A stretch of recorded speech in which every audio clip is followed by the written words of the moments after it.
I'd like to call to order the Monday, October 12th Planning Board meeting. Today will be a much more standard meeting, even though it is a forum as part of it. Would Board Member Rothenberg please lead us in the flag salute? I pledge allegiance to the flag of the United States of America and to the republic for which it stands, one nation under God, indivisible, with liberty and justice for all. Thank you. Can we have a roll call, please? Oh, I can do that, I think. Board Member Hom? Here. Board Member Ruiz? Here. Board Member Sahaba? Present. Rothenberg? Here. Curtis? Here. Teague? Present. You have a forum. You have a quorum and a forum. Do we have any agenda changes? None from staff. Okay. Now is the time for oral communications where anyone may address the board on a topic not on the agenda. If you wish to speak on such an item, please use the raise hand feature.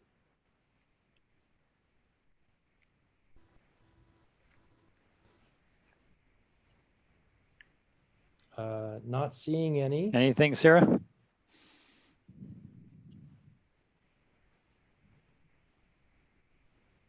Uh-oh. Oh, Sarah's frozen. Sarah's frozen. I don't see any in the participant window. So All right.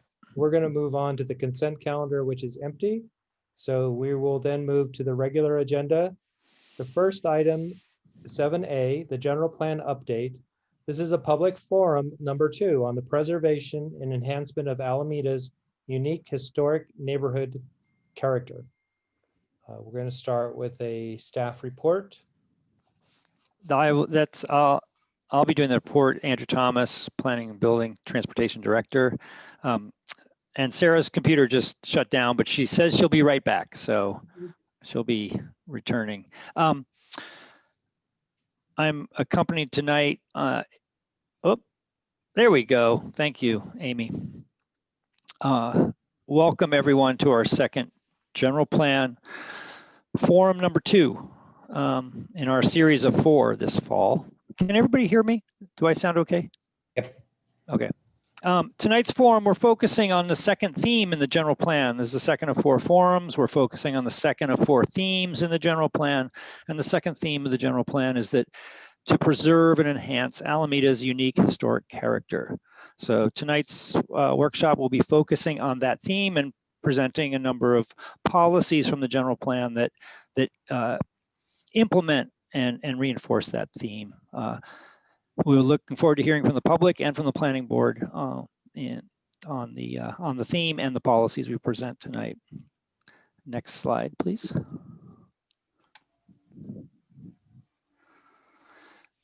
Tonight's agenda, we've divided it, doing it a little bit differently than last forum. This time what we'll do is we'll introduce the general plan, some of the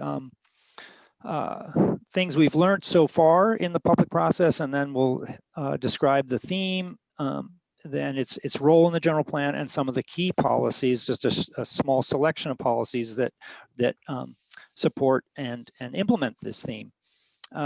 We will try to be done by 7:45 or earlier, and then we'll turn it over to the community and the planning board. The community can then submit their speak to the planning board and comment or ask questions during the next 45 minutes. We'll then take a 10-minute break around 8:30 if that works for the planning board, and then come back at 8:40 and spend about 45 minutes hearing just from the planning board, discussing whether this theme makes sense, whether we should be adjusting it in any way, and your thoughts and comments and directions on the policies we presented and what you've heard from the community tonight. That's the basic layout for tonight's meeting. And I'd like to now turn it over to Amy. Amy and Sarah, who will be presenting the agenda for tonight and the process for the rest of the general plan update process. Sorry about that. Amy. No worries. Hi, everyone. I'm Amy McPhee with Cultivate, and I'm going to go over the schedule of our general plan update with you briefly so you all can put your expectations on what this process looks like. We see it as about a year. And we started in August, as you know, with the first draft that we've published. And we're in the middle of the public review of that first draft. We are holding 4 forums, as you know, on the themes of the general plan. And we had our September 14th on equity and inclusion. Tonight, we're going to be talking about Alameda's community character. And on November 9th, we will be discussing climate change and the environment theme. And on December 14th, we'll be talking about mobility. And we hope you can join us for those forums as well. At the end of the year, we expect to be publishing the draft environmental impact report. And then in the spring, we will be issuing a second draft general plan that includes the comments that we're hearing all fall and from the planning board and from the community.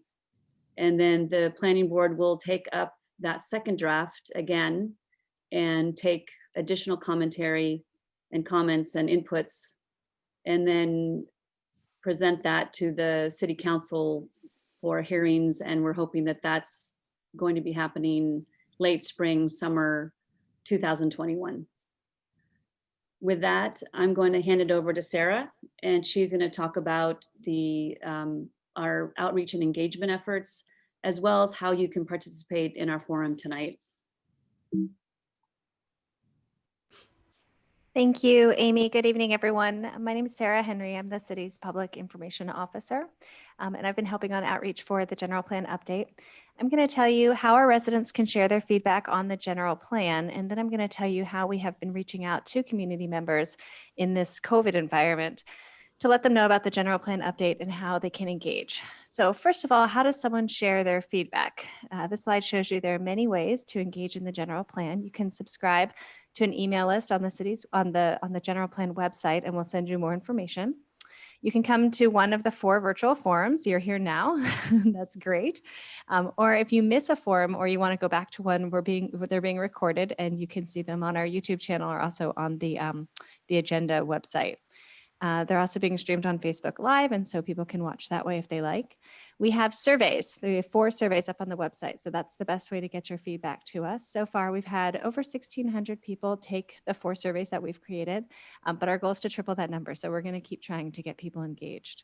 You can also send us an email, leave us a message, or even write us a letter. I now want to briefly update you about what we've been doing to let folks know about this process. And it has been pretty challenging given that we're not able to do in-person meetings. But first and foremost, we created a website for the general plan update at alameda2040.org. And that's where the draft plan, surveys, information about forums and everything exists.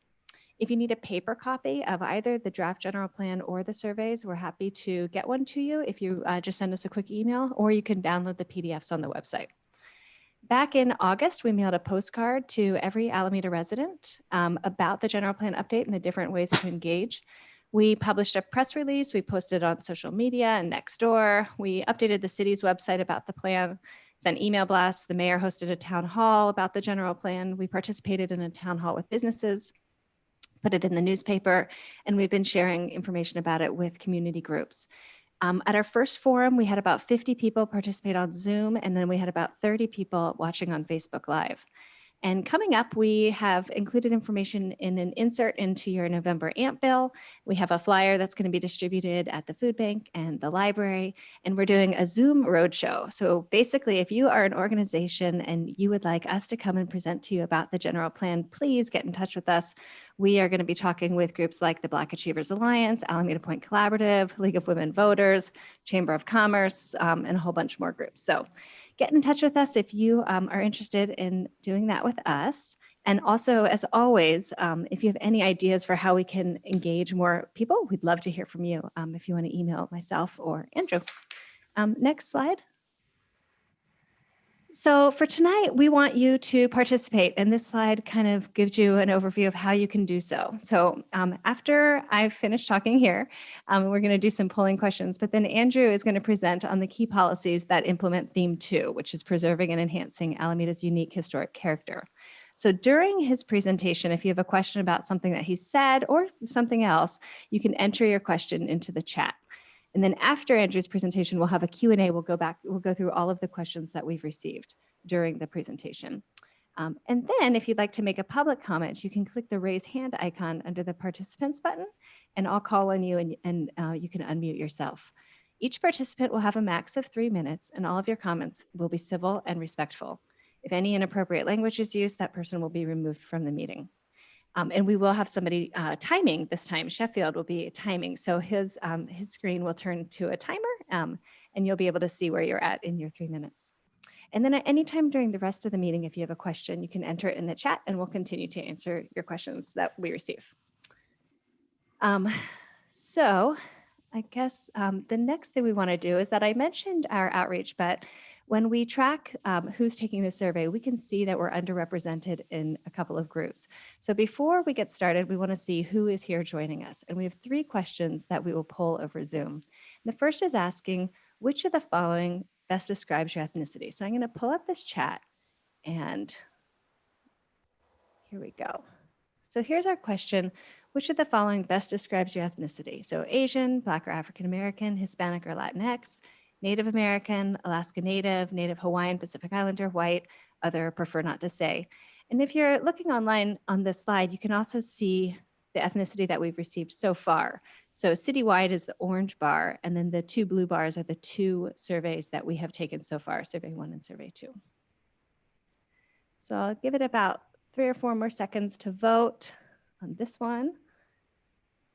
And lock in your answer and we'll end polling. So here is the results. So which of the following best describes your ethnicity? 19 people or 63%. Of course, not everybody answered. And we also have people watching on Facebook Live, so we're not capturing everybody, but dominant white, Asian, Hispanic, Latinx. So we do have, it's again, a lack of diversity similar to what we're seeing in the survey results. So that is poll 1, and I'm going to go to now poll 2. And this one is, which of the following best describes your neighborhood? So go ahead and take the poll now. Alameda Point, West End, Northern Waterfront, South Shore, West Central, East End, Bay Farm Island, or prefer not to answer.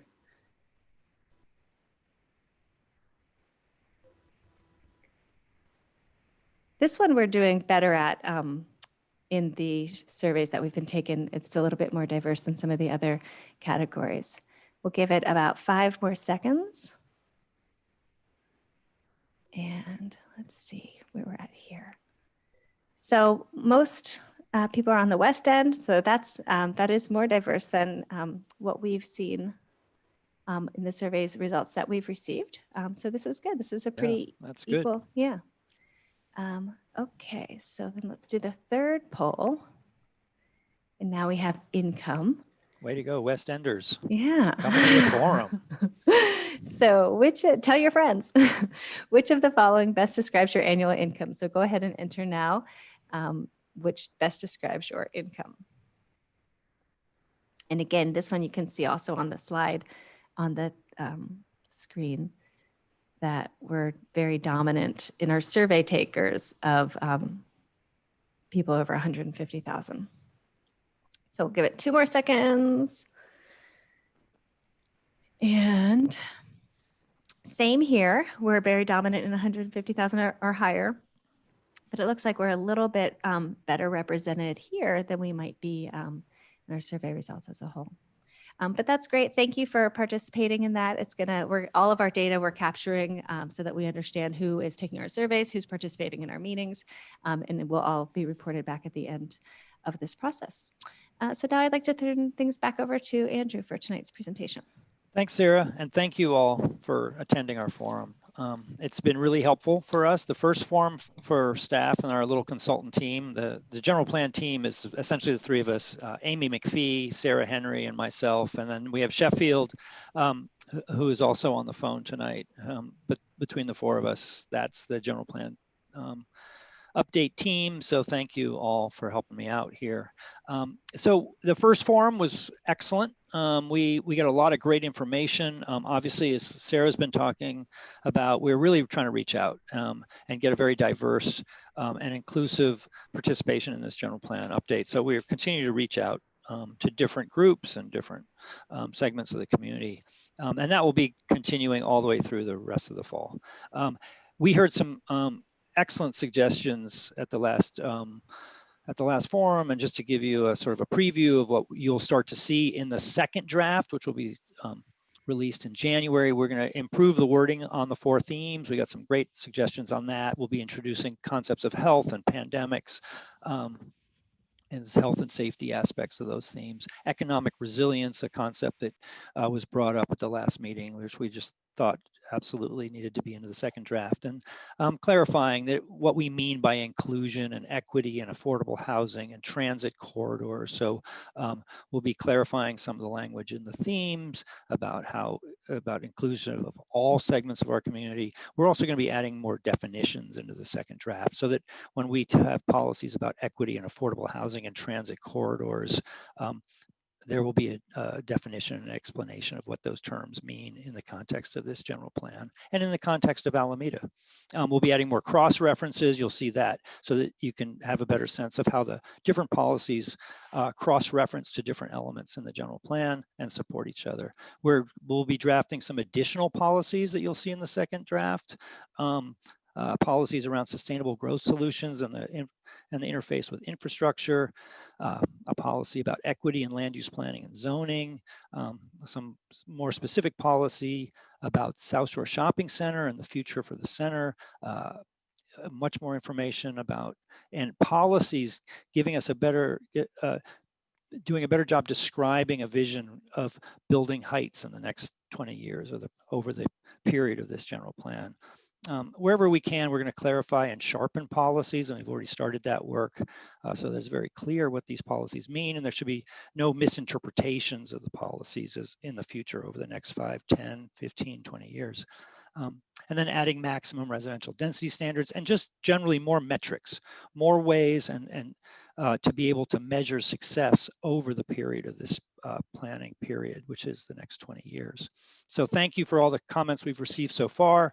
Let's move into theme number 2. But before we do that, just so everybody understands how the general plan is structured, if you haven't had a chance to review the general plan on the website, this might help set the context. The general plan in the introduction chapter sets 4 themes. 4 themes that run through the entire document, 4 overall goals for the next 20 years and the city of Alameda. Those 4 themes are: number 1, around equity and inclusion and diversity; number 2, around preserving character of Alameda, preserving that special character, and that's what we're going to be talking about tonight. Theme number 3 is about the environment, protecting the environment and dealing with climate change. And 4 is about mobility and quality of life on this island. So those are the 4 themes. They're supported and implemented through 6 chapters, or what's called elements. And each chapter is organized around a particular subject matter. For example, the land use and city design element deals with those issues. The conservation and climate action element deals with those kinds of issues. The mobility element with mobility and transportation, the housing element, the parks open space element, the safety and noise element. Those elements are filled with policies, and we name the policies, we give them codes. LU1 is the first policy in the land use element. LU2 is the second policy. So you'll see in this presentation and future presentations, and as we talk about the general plan, we'll be referring to policies. It's a policy document. So knowing how they're numbered and where to find them will be helpful to you. Let's move to the next slide. Okay, so tonight's presentation is really about the second theme and some of those policies that implement the theme. And this is about the theme of preserving and enhancing Alameda's historic neighborhood character. And how do we do that over the next 20 years? How do we make sure we really embrace and maintain and preserve the key characteristics that make Alameda so special? And we do that through all sorts of things: the design of buildings, the design of streets, our transportation system and how it works, our connections to the waterfront, to gateways, between neighborhoods, and the interconnection of public parks and open spaces and commercial areas. And that's really what we're going to be focusing on tonight. Some policies that are really zeroing in on those kinds of issues. Of course, these themes and these policies have to support not only this theme, but also the other three themes. The theme that we discussed last month, developing a healthy, equitable, and inclusive city. And then the two other themes, protecting the environment, responding to the climate crisis, and meeting regional responsibilities, as well as enhancing mobility, accessibility, and life on an island. So all policies should support all themes. Next slide, please. So in the general plan, you'll see we've defined like what is Alameda's character? I mean, we all talk about it, but what do we really mean? What are the characteristics that make up that character that we need to be sure to preserve? So we listed them in the general plan. You'll see this in the land use chapter, a spotlight on Alameda's character, and the characteristics we identified were walkability, tree-lined streets. We described them as leafy streets.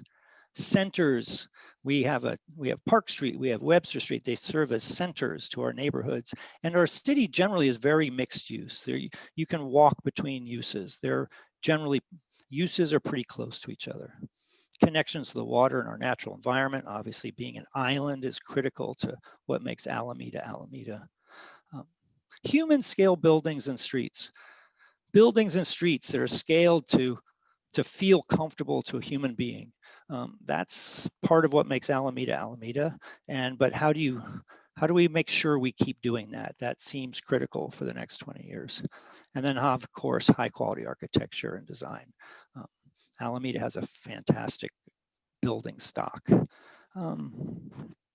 So we asked about this in the survey, and generally people said, yeah, it's about 68%. You're like, yep, that's pretty much it. You got it. 32% raised a number of interesting questions and issues though for us, which are familiar to most of us. Yeah, but what about growth and building and new buildings? How is that going to affect our character? Can we do that and still maintain our character? And what about the effect of growth and new housing on transportation? And our transportation system seems to really be hurting us in terms of its effect on our quality of life and the character of Alameda. This general plan recognizes those challenges and addresses them very specifically in some of the policies that we're about to present to you tonight. Next slide, please.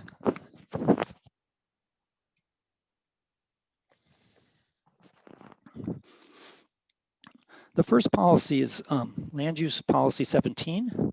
It's in land use element. And it's really about managing change and preserving character. So one of the most important aspects of this policy and other policies is directing growth and change to particular areas, such as the Alameda Point, Park Street and Webster Street, the Northern Waterfront, some of the shopping centers like South Shore, and of course for jobs, the Harbor Bay Business Park. Those are the areas of the city which will see the most change, the most new building over the next 20 years, but all neighborhoods will see some change. And we need to have policies to direct those changes in a way that achieves our goals as a community for the next 20 years. Next slide, please. Policy HE14 is from the housing element. It's about, and it says, maintain the integrity of existing residential neighborhoods by protecting and enhancing the historic architecture and ensuring that new development complements the density and physical and aesthetic character of the neighborhood and the surrounding areas. So this is about how do we integrate new development into existing neighborhoods.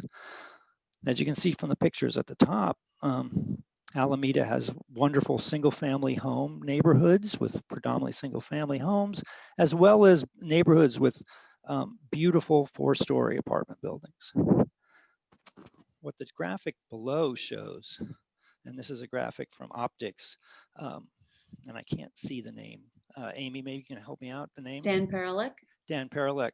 This is a graphic that he produced, which talked about the missing middle housing, which is everything in between those two, that single family neighborhood and the 4-story apartment. There's a whole range of duplexes and triplexes and courtyard apartments and bungalow courts and townhomes and multiplexes and live work types of buildings that can fit within and in between those two, the single family and the higher density housing. And that's very much what this policy is about. And this general plan has that perspective, that we can integrate new buildings within an existing fabric in a way that's sensitive and complementary. Next slide, please. The important role of design review in maintaining Alameda's character. That's what Land Use Policy 27 is about. It says ensure a built environment that de-emphasizes the automobile and enhances Alameda's historic, pedestrian, and transit-oriented urban fabric and architectural heritage, and do it by harmonizing scale between buildings, pedestrian-oriented design, articulation, style, quality, high quality style and materials, and of course, being very careful about windows. These are through the design review process, we can integrate buildings. These are two new into our fabric in a way that's complementary and that supports the historic character. These are two new buildings built in Alameda in the last 10 years. The one at the bottom, 4-story apartment building, it's at Alameda Point, one of our priority development areas.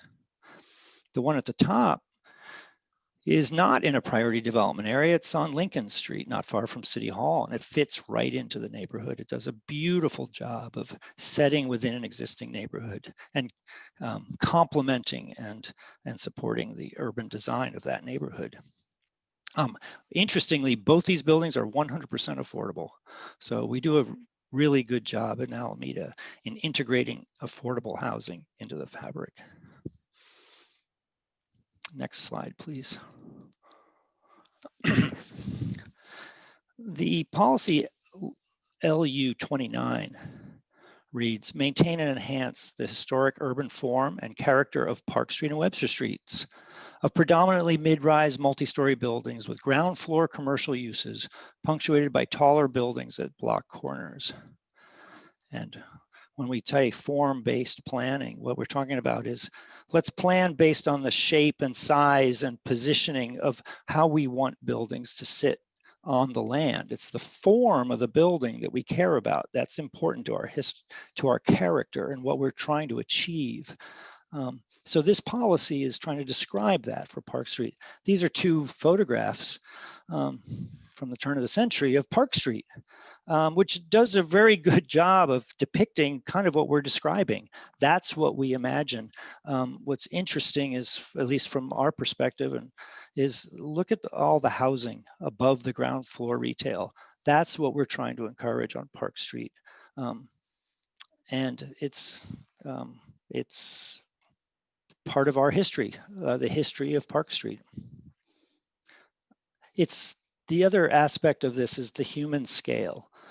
That's what makes Alameda special and one of the characteristics that we are looking for. So the missing middle housing, this form and this relationship of people to the street, to the buildings, is the human scale, that when people say, oh, it's a human scale community, this is kind of what we think is an illustration of that.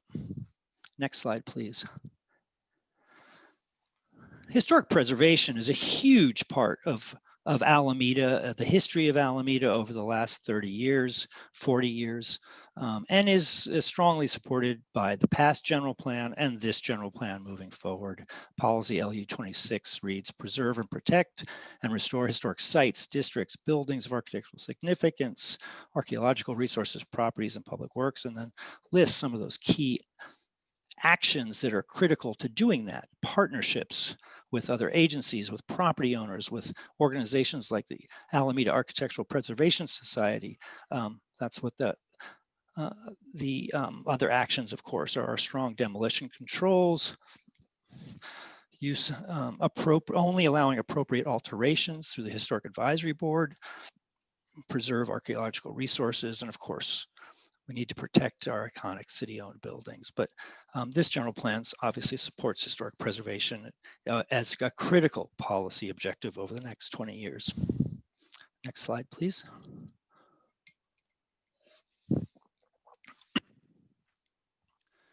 Moving to the issue of transportation. Transportation is a major issue in Alameda, and what you hear again and again, and we see it in our surveys, is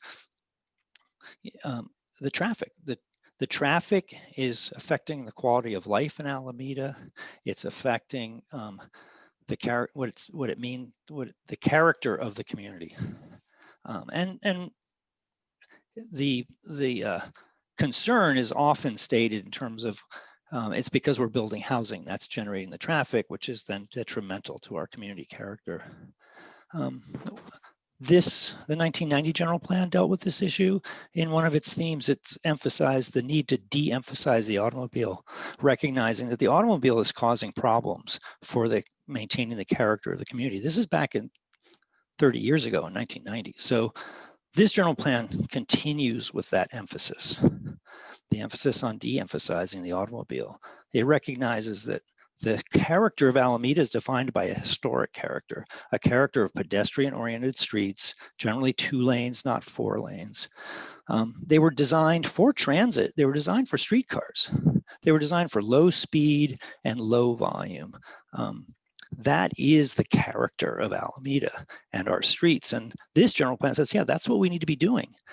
We need to be prioritizing the kinds of modes of transportation that use those kinds of streets: pedestrians, bicyclists, transit. We want cars going slow. And frankly, we don't want, as we want the volume of cars to be as low as possible. So the more people that use the other alternatives, the better. And we need to invest in those streets and change them, because they were originally built that way at the turn of the century, and then they've been modified over the years to accommodate the automobile. And so now we need to start thinking about, is that really the direction we want to go for the next 20 years? This general plan says, no, that's not the direction you want to go. You actually want to be modifying and investing in your streets to reverse that trend.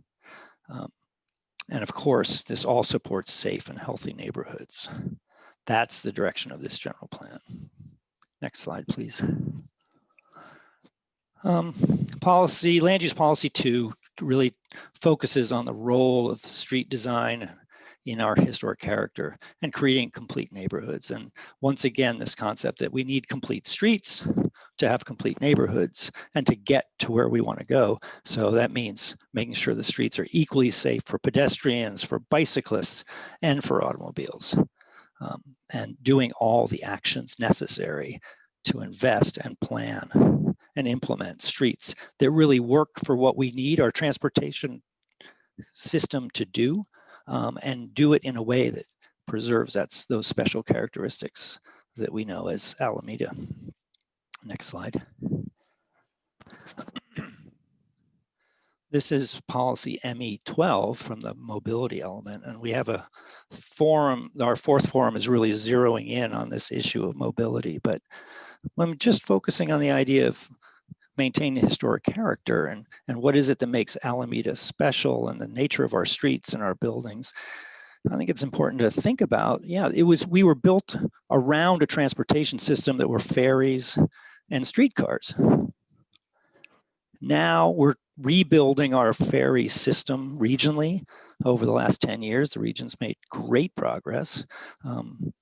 We have now 3 ferry terminals in Alameda, and we need to keep investing in our transit systems. They're not streetcars, they're buses, but this general plan is really focusing on those directions in terms of transportation. In this case, for tonight's discussion, for the purposes of maintaining our urban form and our character and the things that make Alameda special, but it also plays to the other themes as well. The theme of mobility in Alameda, the themes of, in our 3rd workshop, we'll be focusing on the 3rd theme, which is all about climate change and preserving the environment. And then of course, our first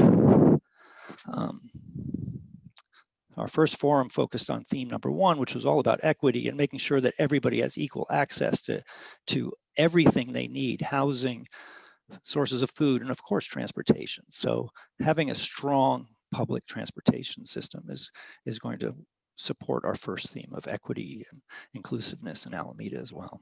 So with that, I'll end the presentation. I think that's the last slide, and turn it over to the planning board and the public.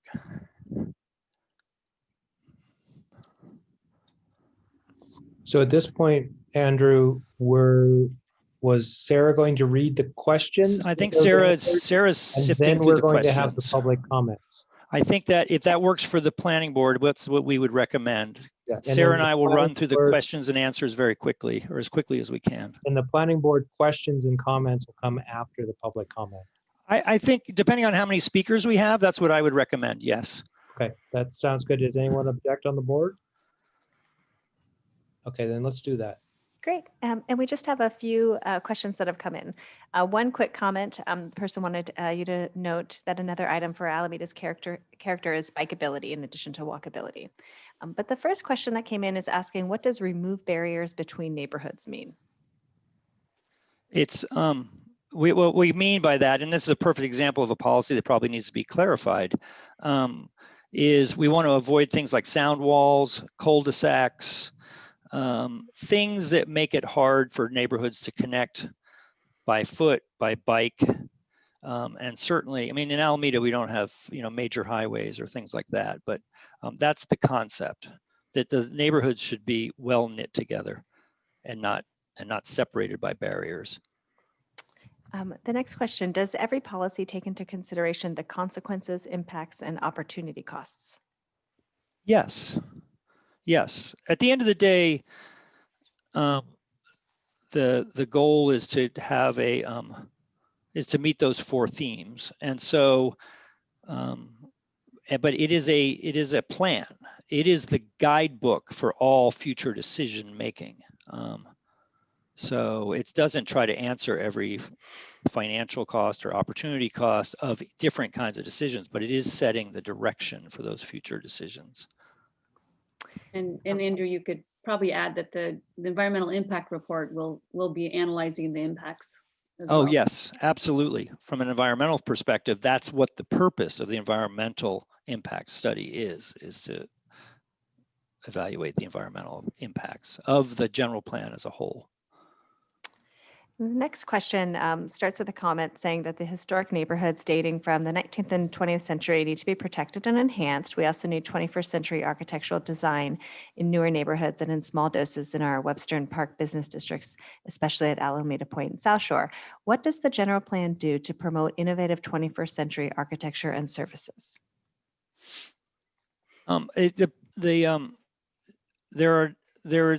There are no policies that I can think of right off the top of my head that specifically stated as eloquently as that question stated. So it's a good comment.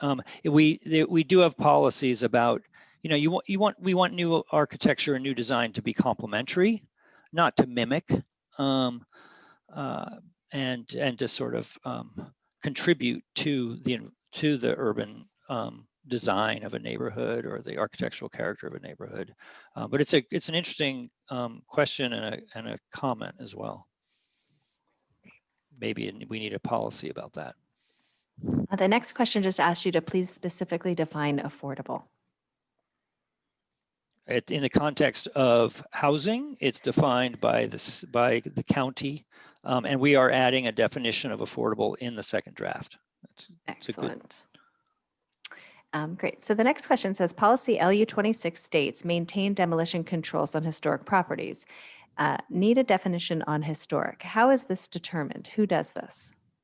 The Historic Advisory Board and the City Council make landmarks, which are designated landmark buildings. We call them monuments in Alameda. City Hall is a monument. The Del Monte building is a monument.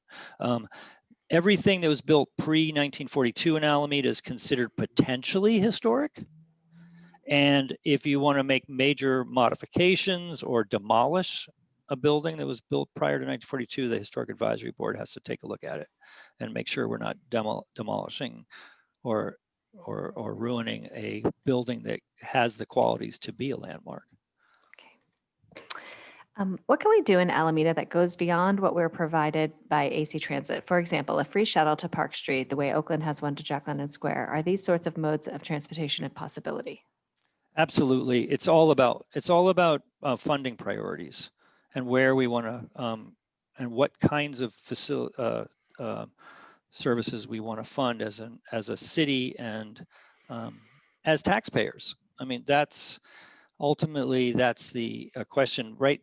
All the development in Alameda contributes to the Alameda Transportation Management Association. This is a nonprofit which was established really with the Alameda Landing in 2006. And that organization will have a budget of a couple $1 million if over the next 10 years. The question is, and the kind of questions they're considering is it water shuttles? Is it free shuttles on island? Is it bike programs? Like what would be the best use of these kinds of supplemental funds to create supplemental transportation in Alameda? It's going to be an interesting conversation over the next few years. The general plan supports all of that kind of the direction of those kinds of programs, but it doesn't specify you shall do this or you shall do that. Those are more fine-tuned decisions that should be consistent with the general plan, but are not determined by the general plan. Some city downtowns have essentially become restaurant districts. Does the plan encourage diversity of businesses downtown on Park and Webster?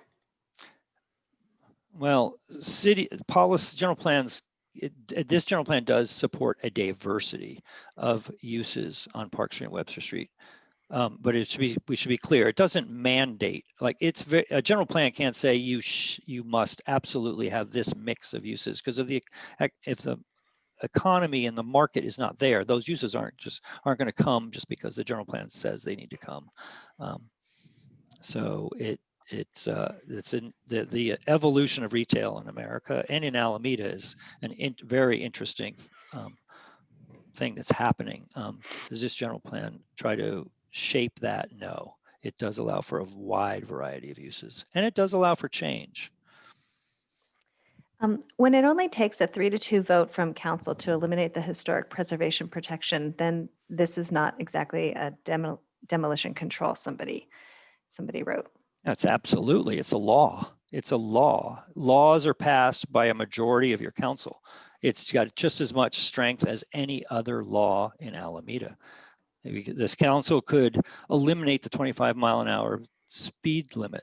The council could eliminate the police department. The council could shut down the fire department. I mean, that's the way city councils in California work. It's a majority of the people elected to make these decisions. The chances of a city council in Alameda rescinding the historic preservation ordinance, I give that a less than 1% chance of ever happening.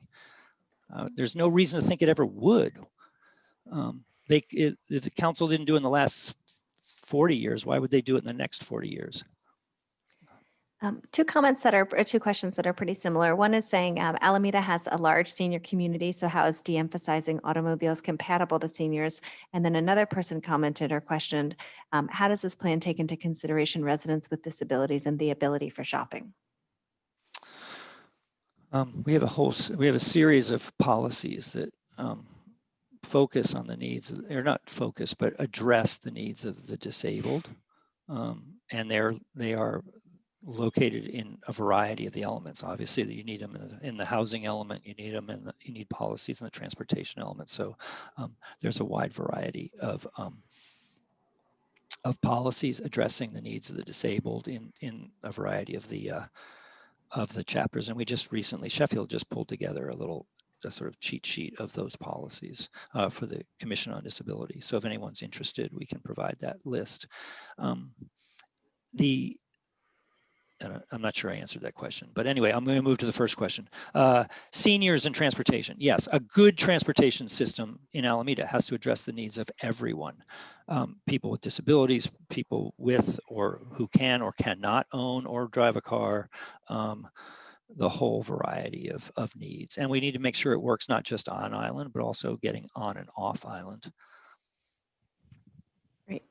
So a few more questions have rolled in, so I'm going to just plow through. We have about 5 more. The next person said that they're curious about parking restrictions as an impediment to traffic in residential areas. Is there a restriction on parking in the new developments, for example, the new housing going up at the Point?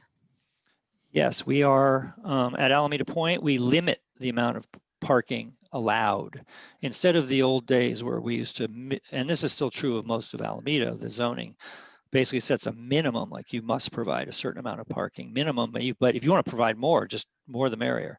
At Alameda Point, the zoning is reverse. It's a minimum amount of parking. The idea is to minimize the amount of cars that are on the streets and at Alameda Point, and hopefully by minimizing the number of cars, you're also minimizing the amount of traffic. The next question, is the city planning on having architects involved in the process of updating the historic and architectural guidelines? And how will these be crafted to encourage a process where remodeling adapts to sustainable practices, maximizes the existing environment, and ensures affordability, considering that they are sometimes at odds with these principles? Well, we have, I mean, there are a lot of architects and designers who participate, and planners, Alamedans, and who are professionals who review a lot of the ordinance. I mean, these kinds of ordinances that go through the planning board and ultimately the city council on these kinds of issues get the review of architects and designers and planners who are not working for the city of Alameda, who are Alameda residents and who care about this kind of thing.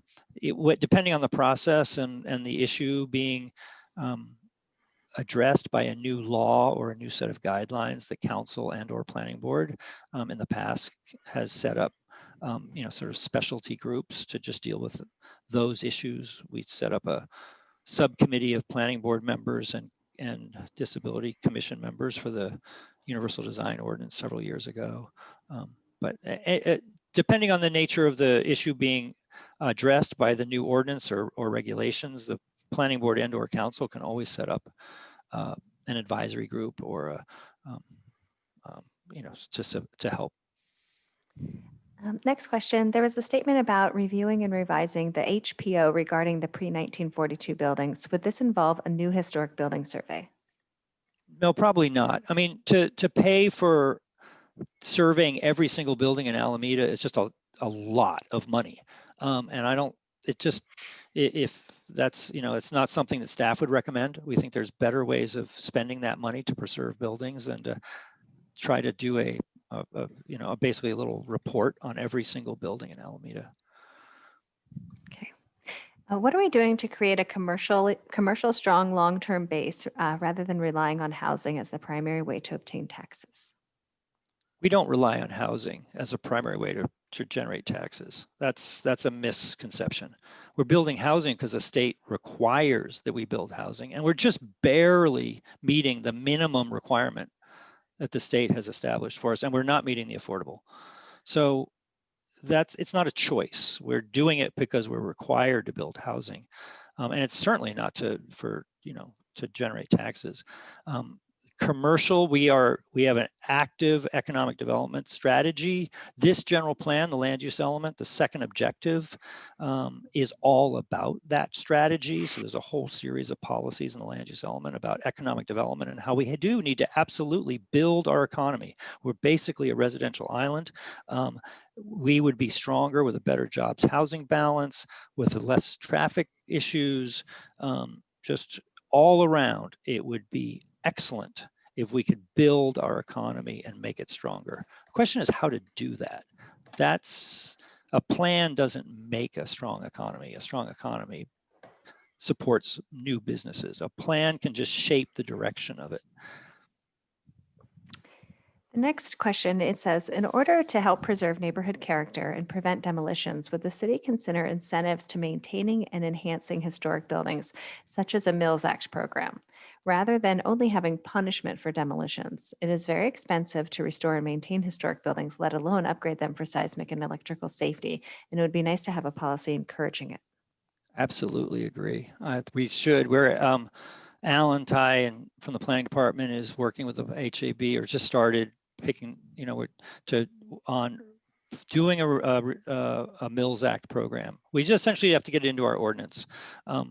Oakland does it, a lot of cities do it, we should do it. And then the Historic Advisory Board and council could then decide on a case-by-case basis whether to grant a Mills Act contract, which essentially is a tax break, which will help, and which is a way of helping, as the speaker said, helping encourage historic preservation.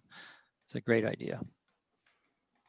We should, Amy, we should add that to our policies, though. I don't think we mentioned the Mills Act anywhere in this general plan. I put it on the list. Yeah, I think it's a great idea.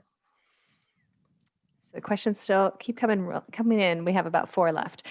Is there or will there be a public list of guidelines that are considered as to whether a building qualifies as historic or needing to be preserved?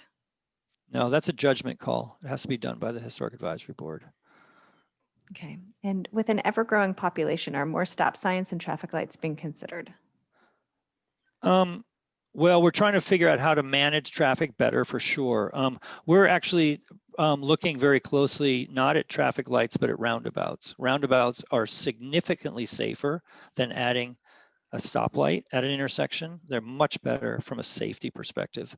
And from a long-term expense and maintenance, they're easier and cheaper. They're expensive to put in up front. But yeah, no, we need to make our streets, we need to transform our streets, and this general plan supports this concept. Like, for the next 20 years, we have to do a better job of making our streets safer for people, safer for pedestrians, safer for bicyclists, and frankly, safer for cars too. I mean, there's no reason for anyone to die on a public street just trying to get from one place to another, because the street is if the street could be better. Okay, what consideration is given to the ability for residents to exit the island, especially in the event of a natural emergency?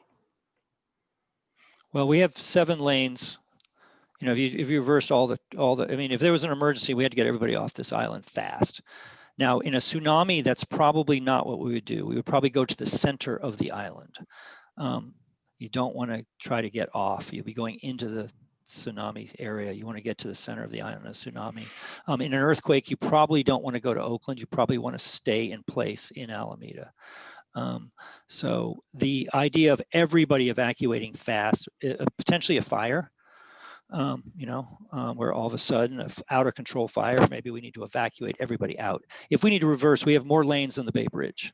If we could reverse, we reverse the lanes. So every lane through all the tubes, all the bridges would be off island. That's the way we would do it. And then the last question says, it sounds like this plan assumes Measure Z will pass. Can we achieve these goals? If it doesn't, it seems like passing it is critical to meeting the goals.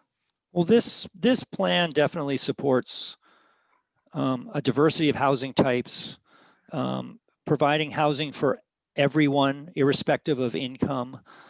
So absolutely, that is a policy direction. It doesn't assume Measure Z passes, though.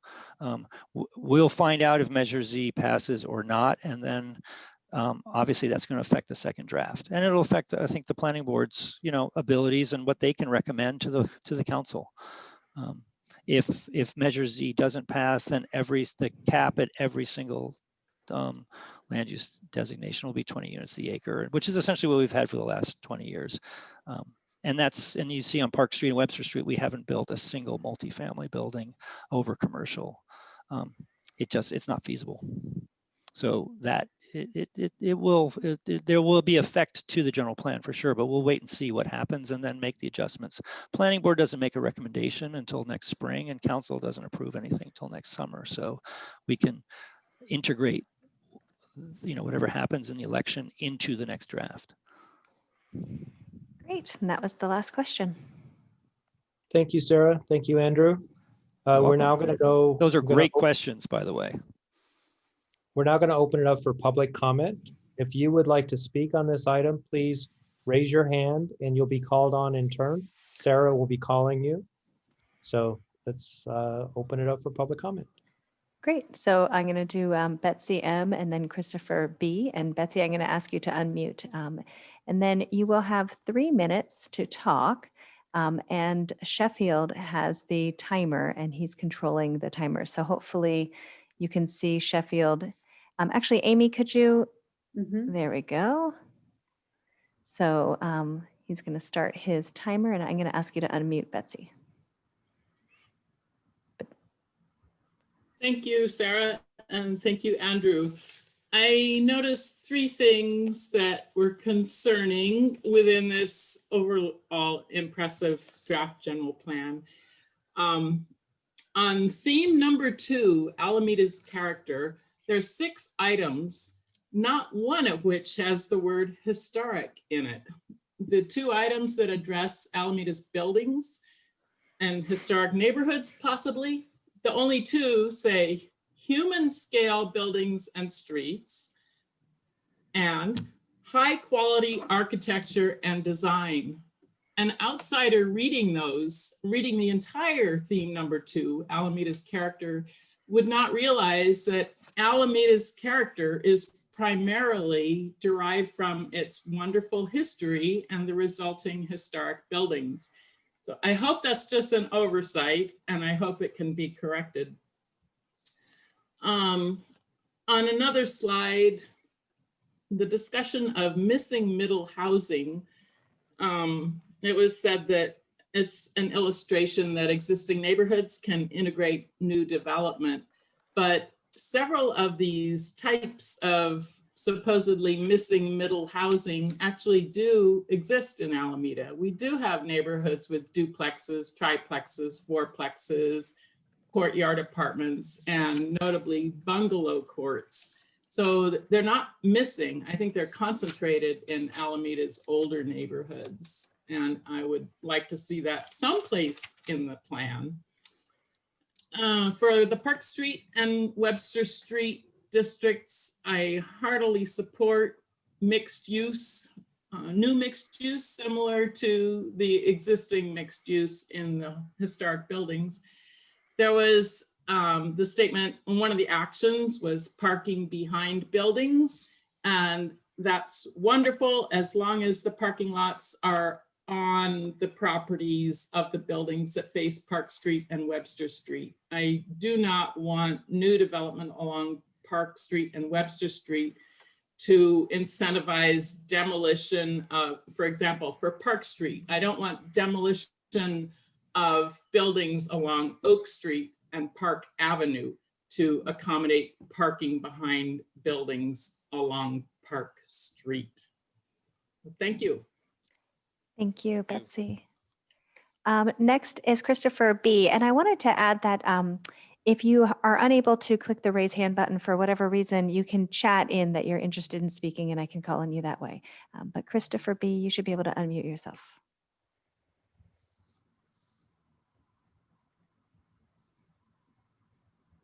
Can you hear me? We can hear you. Yes. Good, thank you.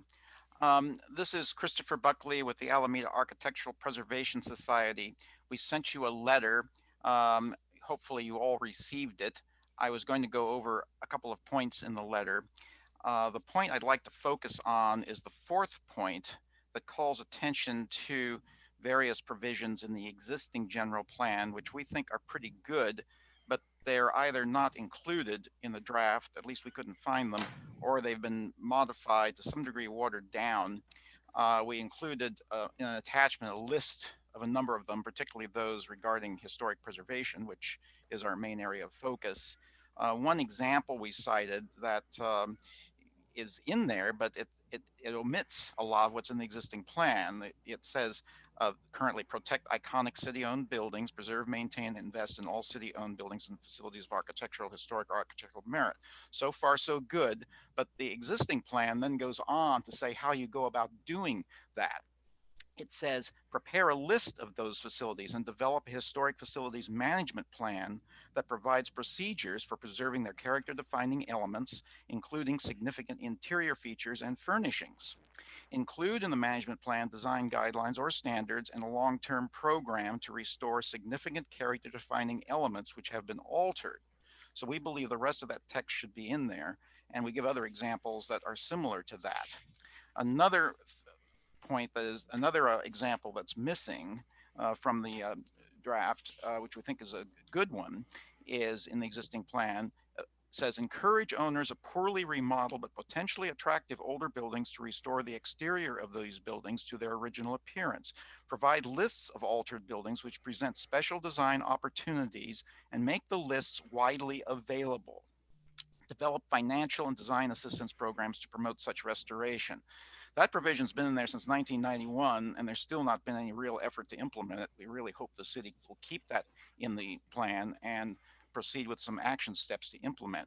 There's also some kind of good overall, almost visionary language in the existing plan that should probably be kept somewhere.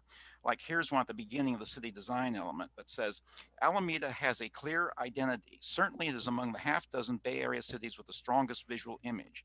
During an era when bland, look-alike communities are the norm, unique cities are an increasingly prized resource. But identity cannot be taken for granted.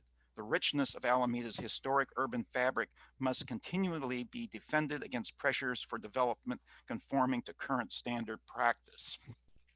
We include some other comments in our letter that are relatively minor, but we would like to, for the planning board and staff to give serious consideration to these. Thank you very much. Thank you. Next is Anne C., and you should be able to unmute. Great. Hi, thank you. My name is Ann Cook, and I really appreciate this forum, this opportunity to talk about this draft plan. And I'd like to just start by really commending the staff, and I think there probably were some consultants involved. This is a really lovely, lovely, accessible document. And I'm only just beginning to get into it, so I apologize that I'm a little behind the 8 ball on this.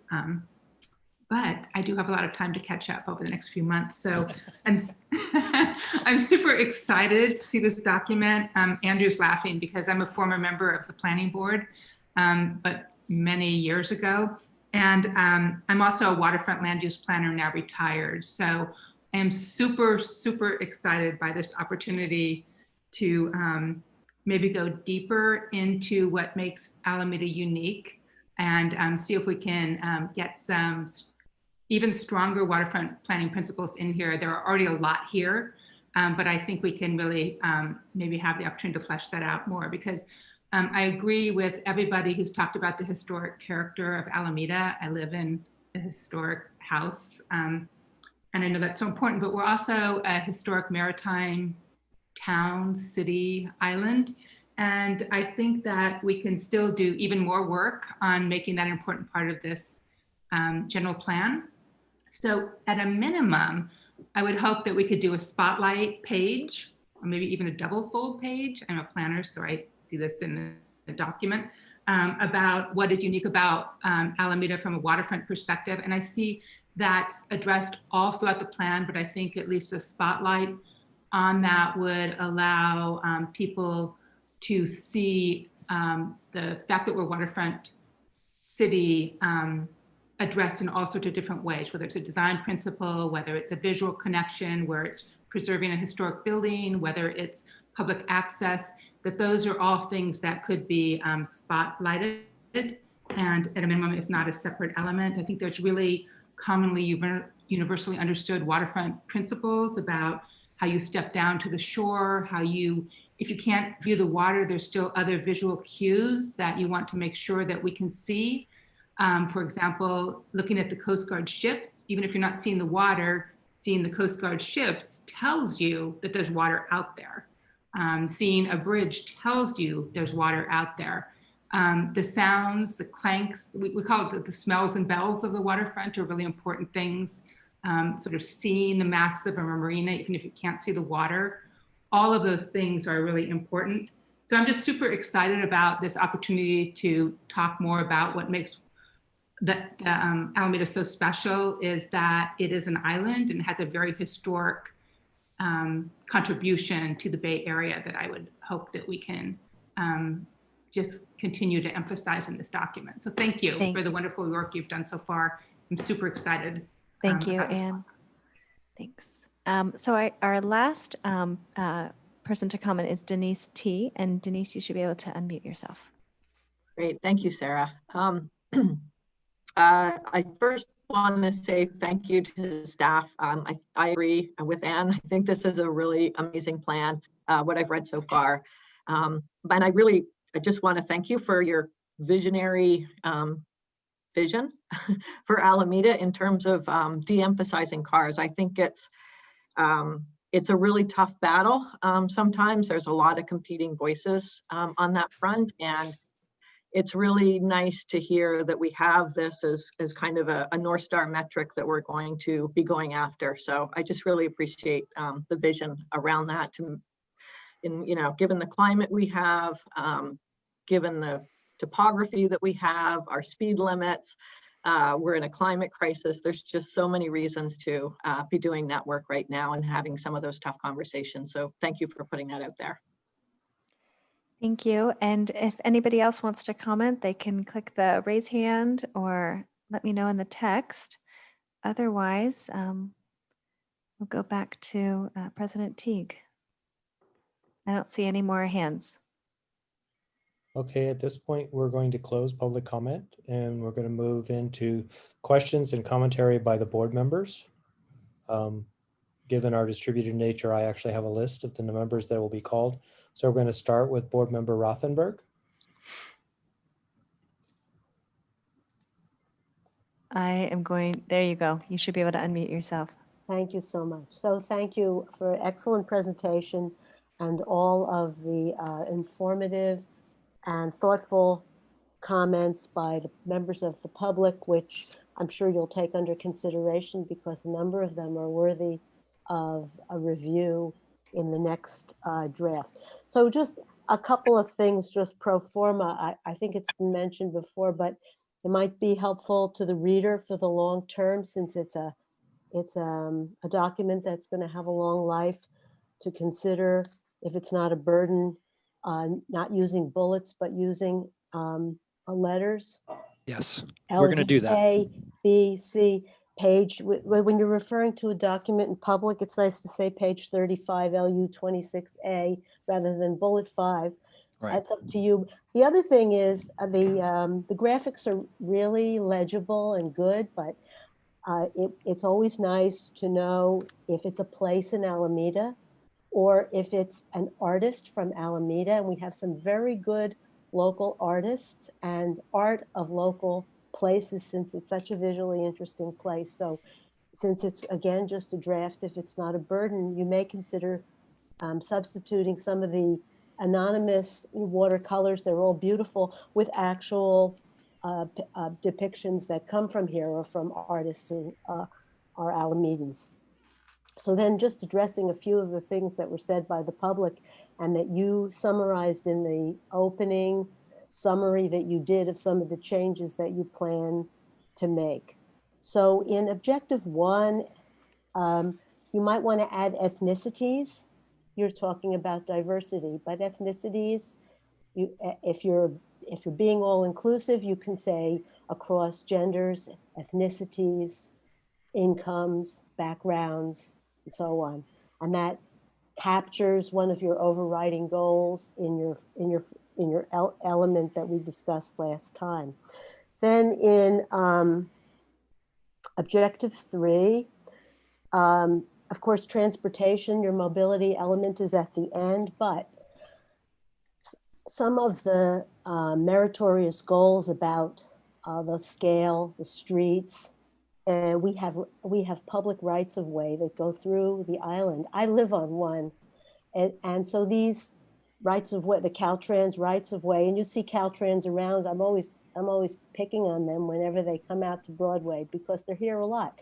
So the public right of way entitlement creates a certain kind of traffic. So you may want to add, for example, objective 3, LU 16, collaborate across jurisdictions to enhance and improve entitled transportation corridors, because there's not much you can do about them. And they do create a certain critical mass of noisy traffic with large vehicles. And there's just, how you deal with that could be contradictory to some of the other things that the general plan wants to achieve. And then just to close, in objective 4, modern architecture. So we have number of this, we may have a, say critical mass of architects on our planning board, and my esteemed colleagues are involved in design, but and we do have design standards and they're very good. And we have historic experts that have already addressed historic, and I will note the word historic is woven throughout the whole document, but you could consider in LU 27 to add one item, and it might say something like complementary modern architecture. Ensure and promote contemporary architecture where appropriate, in site and function consistent with city design and industry standards. Because maybe the intent is you don't want to see all kinds of the kind of architecture that you might see near an airport, but you might consider that appropriate modern architecture that uses the best design elements, means, and methods can be extremely complementary. And we see this, I could give you just off the top of my head, in courthouses, old ones, where new additions were not replicates of historic, but rather they were complementary modern elements that enhanced and improved the existing historic fabric. And then just my last comment also in objective 4 that had to do with health and safety. So we're seeing this throughout the different design and planning standards. I've seen this in the state standards too, how to accommodate the health and safety challenges that we have in this pandemic. It's when the pandemic is over, which I hope it'll end, we still may change the way we do things for the health and safety of the public. The city of Alameda has done some tremendous things. The way you quickly narrowed Park Street and made room. I was there yesterday and I was just astonished how many people were actually sitting out on the street in those spaces. So it's probably somewhere in the document you may want to add one goal or action which addresses health and safety. So for example, something like integrate ample health and safety features. Integrate ample outdoor space for safe and healthy commercial, pedestrian, and dining opportunities. That weaves together the street scale fabric that you want to preserve and enhance, the commercial opportunities for businesses to grow in the appropriate corridors, and it leaves room for you to have in the document somewhere that health and safety in terms of space. You've closed some streets which are non-vehicular. That's something that you may want. I don't think it will take more than one action item. And with that, I'm going to yield the floor and thank you, President Teague and colleagues. Thank you, Board Member Rothenberg. Board Member Sahaba, Vice President Sahaba. Thank you, Alan. I'd like to thank the presentation by Andrew and the staff. I thought it was quite good. I'd also like to thank the public comment and appreciate all the questions and comments that did come in through the survey. I think that, it's great to get the participation that we have, and I do look forward to greater participation in the future as we continue to move through this.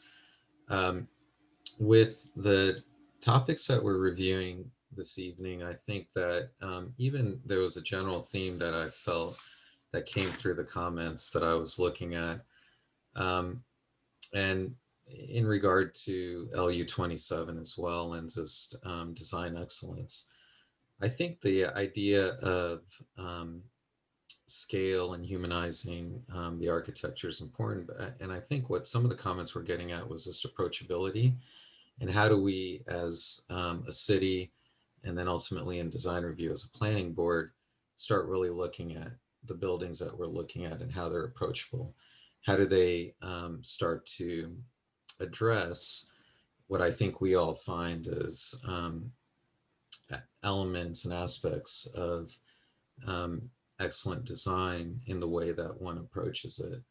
And in just thinking through the different aspects of how that works, and there's an emphasis on the materials and such, but I think what comes down to, and this relates a little bit to the historic preservation, how do you connect the character that we have established within the city as an overwhelming character, but then we find obviously pockets where things become less consistent.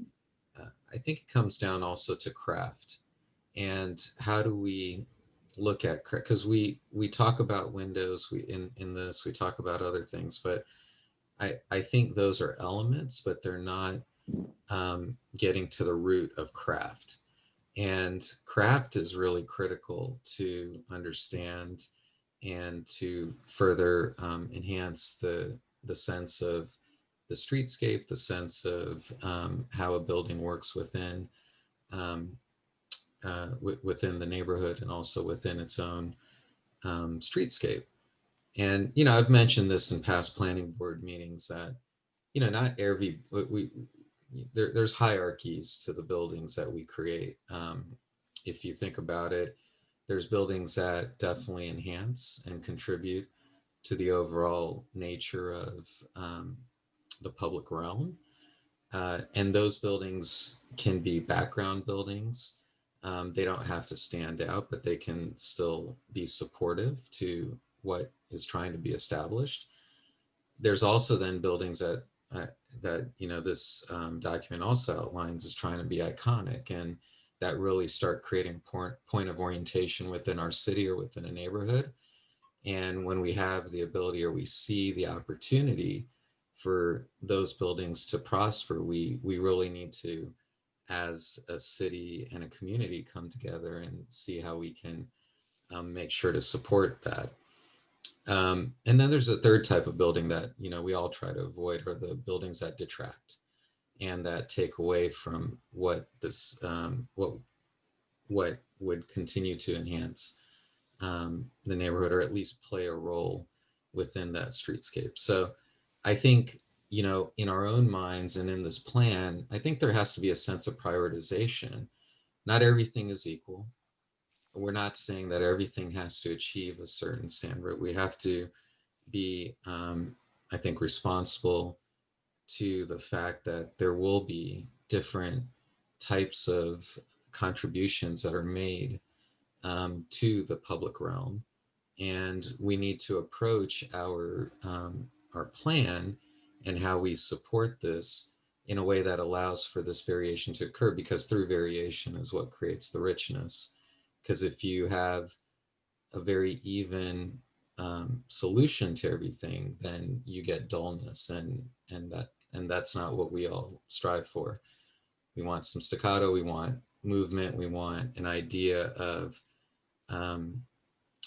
really good contributing elements, and then things that will support that as we continue to build out our city and rebuild the aspects of our city that require that. So those are my comments. Thank you very much. Thank you, Vice President Sahaba. Board Member Ruiz. Thank you. First of all, I want to echo my fellow board members' appreciation to staff and also to the team. This is a huge undertaking, and we appreciate your effort and patience in listening to our comments and our feedback. I want to, and also I want to thank the public for the comments as well. I want to go straight to what is asked of us today, which is, let me pull up that page again. Does the planning board endorse the inclusion of theme number 2 in the general plan? Before I go there, I just have a specific question for the staff. One is in land use LU number 3, objective design standard was mentioned. Is this a generic term, or does this refer to our Alameda's specific objective design standards. I don't have the exact language in front of me at the moment, but we were referring to the City of Alameda's design objectives. I mean, Okay. objective standards, excuse me. Okay, so And- then I think it would be good to capitalize that or make Yep. cross-reference. There are some things that just need additional clarification. Thank you. And then getting back to the questions for the planning board. Listening to the public comments and in reviewing the elements, I'm a little bit conflicted. I believe that the theme reflects the Alameda's character and the general public's goal, and that's what draws most of us to the city. At the same time, I fear that the way this theme is worded can perpetuate inequality in our zoning or zoning policies. Because if we continue to zone specific areas only for higher density without clearly define which are the historic districts that we need to preserve, we are continue to further that inequality, saying if you're new to the island, you can't afford it living in the older neighborhoods. These are the areas that you're going to be living in, West End or Alameda Point, Northern Waterfront, etc. And so I don't have a good answer for that, but I feel like this is something we need to be very careful in balancing out, preserving our neighborhoods, and yet does not create pockets of quote unquote, less than neighborhoods where the higher densities are concentrated. Then that is just that contradicts our first theme that we discussed 2 weeks ago. Okay, and so that's just kind of one of the things that I noticed throughout this first draft, and as some of the comments, echoing some of the comments we have received, there's a few contradictions that we need to flush out. One of them is it's good to hear you present, the idea behind the sound wall is not to segregate neighborhoods, but strictly prohibiting that is not an answer either, because again, 2 weeks ago, we just approved a sound wall to the side of the cafe on Harbor Bay. So each item has its purpose and its place. So carefully crafting that and allow exceptions of variances. So it's not a clear, allowing future developments should be able to decipher, understand the goal, and still let them be able to have the tool to use it when it's to the neighborhood's benefit. Another item I have noticed is in LU 28, both retail and commercial, and I don't have the exact text in front of me, but both retail and commercial uses were listed to have walkability. And obviously this wouldn't apply to the business park in Harbor Bay, right? Because it's still commercial use, but I don't think a pedestrian oriented business Right. yeah, you know what I'm trying to say. So I do. I think carefully crafting that further finesse would make it clearer for future application. And last but not least is the dichotomy between de-emphasizing cars and pedestrian and cyclist.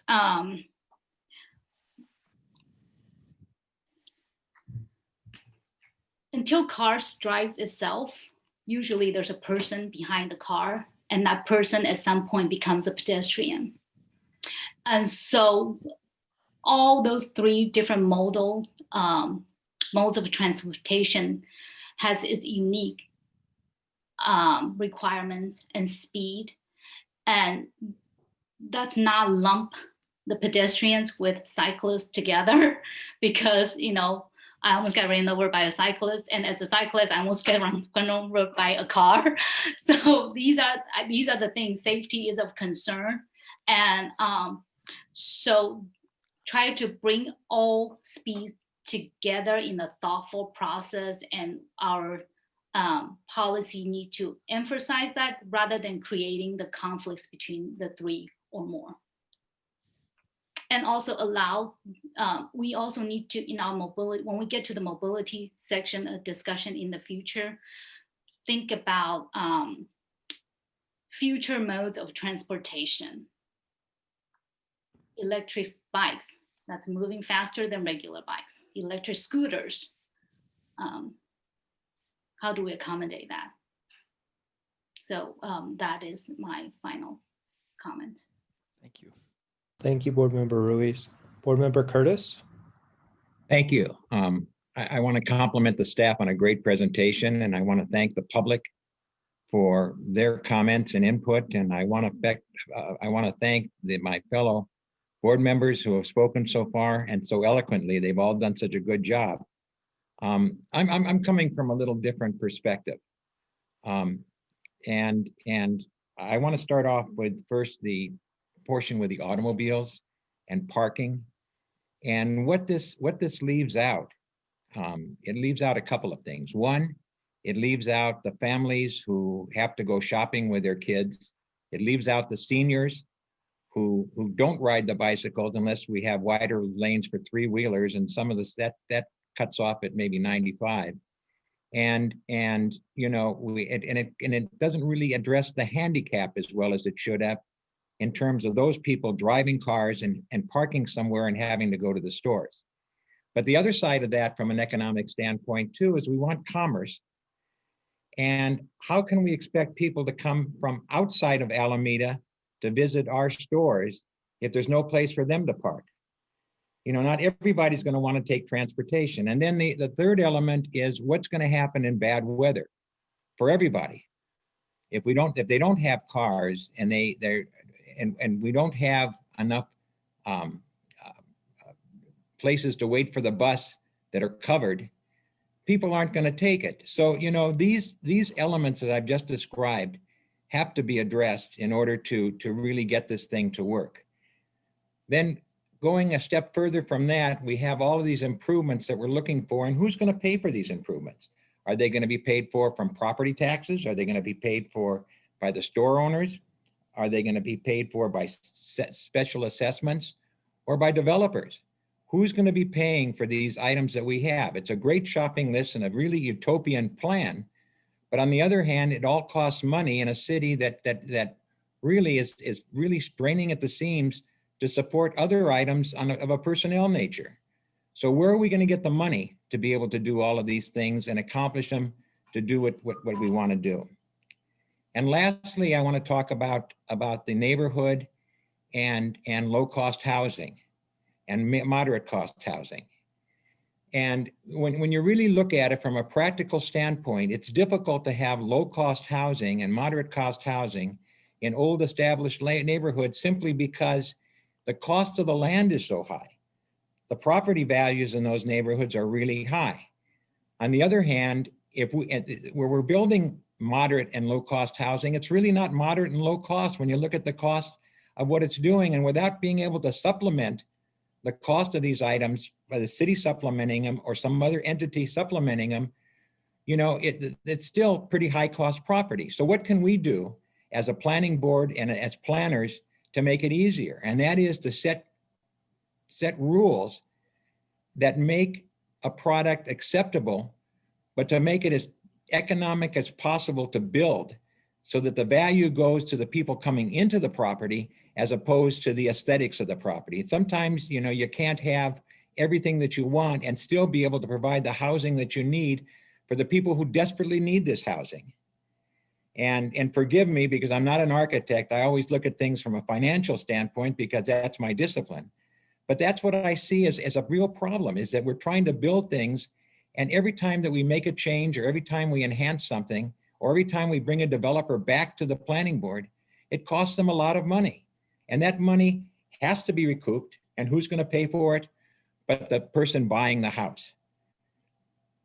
So anyway, those are the elements that I see. And I know it's a different perspective, but I think that there are things that really should be considered. Thank you. Thank you, Board Member Curtis. Board Member Hom? Yeah, thank you very much. And I echo what all the planning board members already said. It's for appreciation to staff and consultants for the really fine work I think that have been done thus far. Also, the public comments, I'm really impressed by the thought that people took the time and entered their comments in the second survey, and hopefully the future surveys will get a lot more comments. So in looking at the survey, overall, I think the concepts that are being proposed, they're generally very strong support for. So I don't think that's the issue. My comments really focus on what I see are some of the items that are maybe constraints or misconceptions that I see in some of the comments that maybe can be further refined to address some of the concerns that these policies seem to create some tension around. So what I organized my comments, and I'm going to forward my comments to you, Andrew, because I'm not going to go through all of them, but just highlight some of the key ones organized around the 10 questions in the survey. First of all, regarding a neighborhood character, I think the issue of human scale may need a further definition because I think it could be read two ways. On one hand, human scale can mean small buildings, but to me, human scale can also apply to higher density development. Really, to me, it's kind of a relationship between the ground level of a building, how granular it is, how it connects to the sidewalk, to pedestrian circulation. To me, that's just as much human scale as density. And I think some folks may think human scale means keep out high density. So, and I don't think that's necessarily the intent, but certainly human scale is an important part of Alameda's character. The other thing that I would mention about uniqueness of Alameda, I really think the fact that Alameda has two main streets, Park and Webster, that serve as an entry point into the city, really to me is a strong definition of what Alameda is. So if you talk about uniqueness, to me, the Park Street and Webster Street are both really character defining attributes for the city. Regarding pedestrian bike travel, I don't think there's necessarily disagreement that should be emphasized. It's already emphasized in the current general plan, but there seems to be some tension around the fact that automobiles appear to be ignored. I know that's not the intent, but I think folks are reading a lot of that into some of these policies. So I think kind of like the concept of complete streets is not just about pedestrian, bicycles, and transit. It is also about vehicular travel and trying to, and addressing the safety concerns of intermixing bicycles and pedestrian safety with automobiles might help alleviate some of the concerns about the policies around that area. Regarding trees, I think being a landscape architect by trade, I could go on about trees for a long time, but one of the things that I think is really important, I think it's great that the city emphasizes this leafy character, but the commitment to street tree maintenance is really critical to maintain a good urban forest, especially the sensitive pruning practices that's sometimes more costly than the butchering of trees that you see sometimes in other cities due to lack of tree funding. I also think that when you drive around Alameda, there's certainly certain portions of the city like Central Avenue that's really wonderful for its tree character, but there's other portions of the city that quite honestly has a minimal urban forest character, and maybe emphasizing tree planting in some of those neighborhoods like in West Alameda, if those neighborhoods find it acceptable, would be something to focus on. Regarding neighborhood design, this has been already brought up, but there seems to be a lot of confusion of what barrier means. So I won't go much into that other than I think there needs to be a further articulation of what we mean by barriers. To me, when I think about barriers, I read it as meaning we don't want 6-foot high walls blocking the homes from the street, a very you know, very, sterile looking environment, like when you drive through it. I'm not criticizing, but when you drive through some of the streets, like in Menlo Park, for instance, you have these walled off single family homes. And I don't think that's in keeping with Alameda's character. And I was reading that was kind of the intent behind the barriers policy. Regarding vibrant commercial districts and retail and commercial design, I have a lot of comments about this, but one of the primary items that seem to come out in many of the comments is this concern, which I understand to an extent, but there's this concern about banning single family homes and townhouses from commercial districts. To me, that quite honestly makes sense, because in order to have a vibrant commercial district, you want a nice cohesive,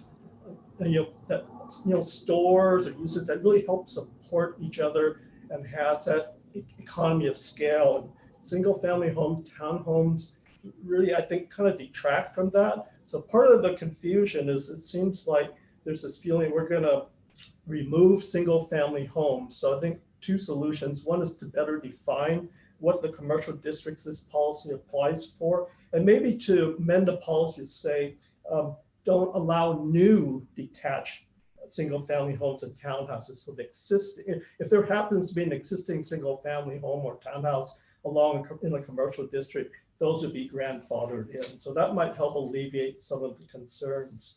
The one thing I noticed about the retail and commercial design policies, it really, quite honestly, seems to be geared towards the traditional retail streets like Webster and Park. And it really seems like guidelines for our more modern commercial shopping centers, which are auto-oriented, how can we make those more pedestrian friendly? I mean, it's not feasible to say the storefronts facing the street, because these are more auto-oriented uses. So it seems like a separate set of policies or guidelines for commercial shopping centers might be beneficial.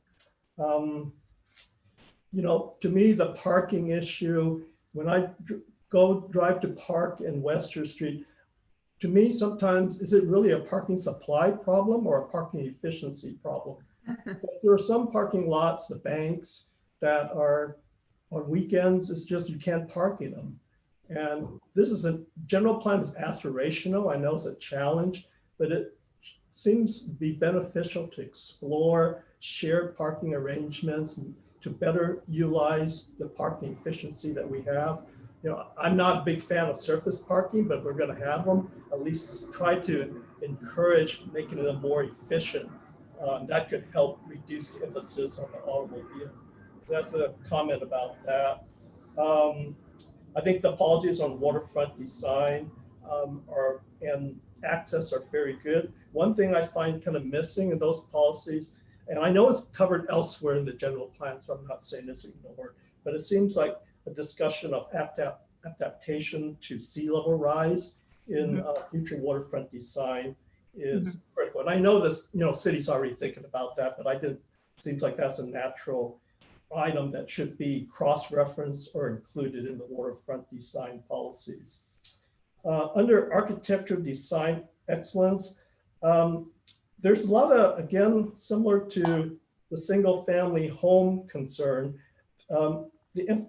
the term de-emphasized the automobile, even those in the existing general plan, I think raises some tension around some folks. In this particular context, when I think about de-emphasizing automobile, I kind of think about put it behind the building or somehow hide it so that the commercial structures take dominance. And I think some of this is being misread perhaps by saying eliminate auto parking. And certainly we need parking, as Board Member Curtis was mentioning.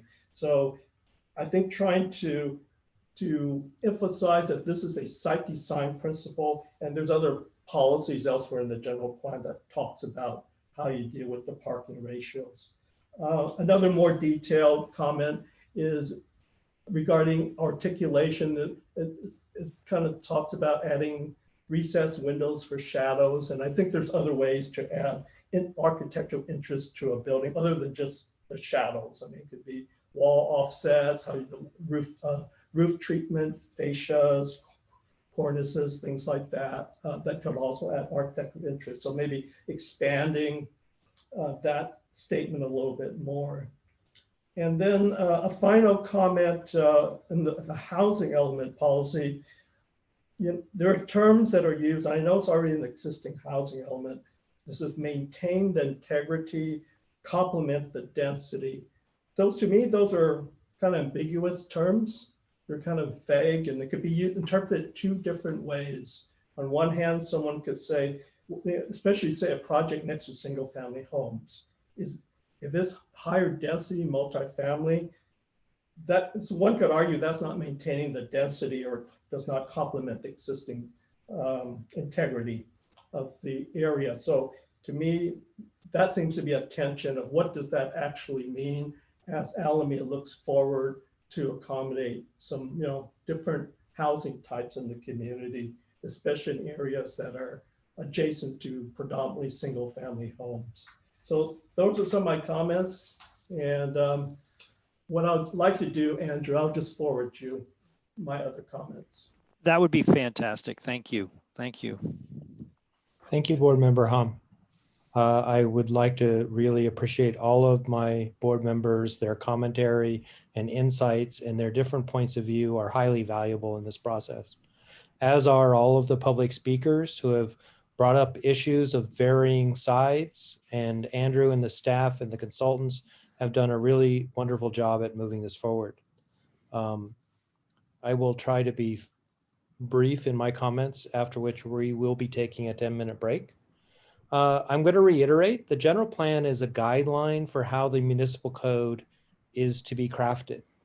It should be describing our goals and aspirations, not specific implementations.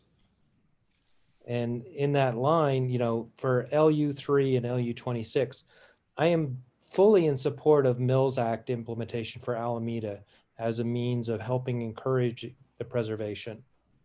We have the building study list and we have monuments, but our ranking of the historical quality and architectural should be something that we actually codify much better than we do today. I agreed with the speaker who talked about the preservation of high quality historical and architectural buildings should be raised up and not just be in a single LU3 type of item. We should factor in the fact that we have a continuum of historical quality. We have monuments. Then we have potentially eligible for the National Registry. And then we have for the state registry, that they're on the study list, and just that they were built before 1942. These should have different levels of requirements for maintaining our historical fabric and this mix of architecture in our city. And we should be looking at that. Our current protections for historical properties is actually quite minimal. It's mainly focused on monuments. But the items that are potentially for National Registry quality, which there aren't very many, and then the state quality, those are things that we should be really looking at. What can we do to help encourage the preservation of those? That doesn't mean that they can't be subdivided and made into multi-units. Many of them have been. So that's something that I would like to see. In terms of the architectural and landscape design action item there, I have said this many times. We want to encourage that exterior changes should be compatible with the building's existing or original design, not necessarily matching it. If you want to be on the National Registry, you should not match the existing for new additions. It needs to be distinguishable from the original, and that is not what our general plan says. The prohibit barriers. This is an example of we should be describing our goal, not the implementation. So like the sound wall or whatever it is along Ralph Appizato, where you're driving along and all you see is this giant wall, there was an intent for why it was there. There's an intent for why we have a barrier over in Harbor Bay. That is trying to capture the goal of we want our neighborhoods to flow into each other for pedestrians or for bicycles, not necessarily for vehicles. That's but not true. we want them to. Someone is speaking? We want these to be the goal, not the implementation. In LU 27, my concern echoes a lot of what Board Member Curtis says, is that these items come with a cost, which will inhibit the development of housing. And it also comes into the articulation style and windows. We should be describing what is our goal. You know, we are like what Vice President Sahaba was talking about. We're talking about the craft, not the specific implementation. So that should be covered in the design manual and the municipal code, as opposed to in the general plan. We should talk about, we are trying to capture a higher quality of architecture and fabric of our community. LU2 and ME3, I read it, and we really need to address accessibility for all. We have ME4, which basically sounds like we are just adding that in order to comply with the ADA. We really need to talk about accessibility for all throughout the general plan, not in one specific item. So I would really like us to do that. We talk about bicycles and walking throughout the entire thing, but we are not talking about the accessibility aspect in terms of people with disabilities. And I just had a quick comment on the survey. So when you say under 25, probably we should say like 18 to 25 or 21 to 25. Are we counting teenagers and 8-year-olds in terms of the count of the population? And also on the Alameda 2040, please remove the link to the view download full plan, as it is out of date and does not actually capture any of the document. It captures very few of the documents. The individual sections is what people should be looking at, not the full plan.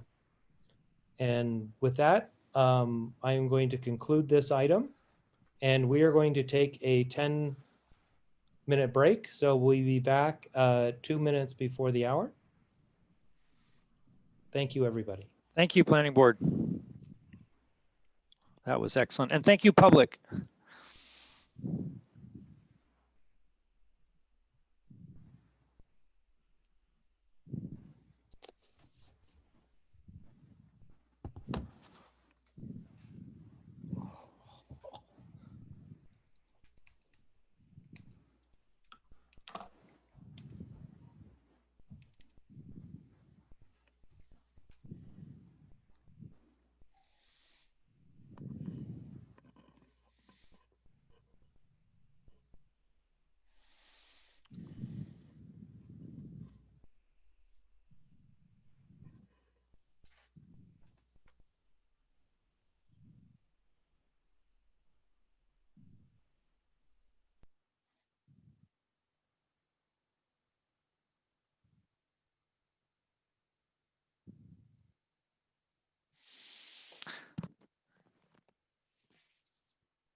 welcome back. We're going to resume the meeting with the next item, 7B.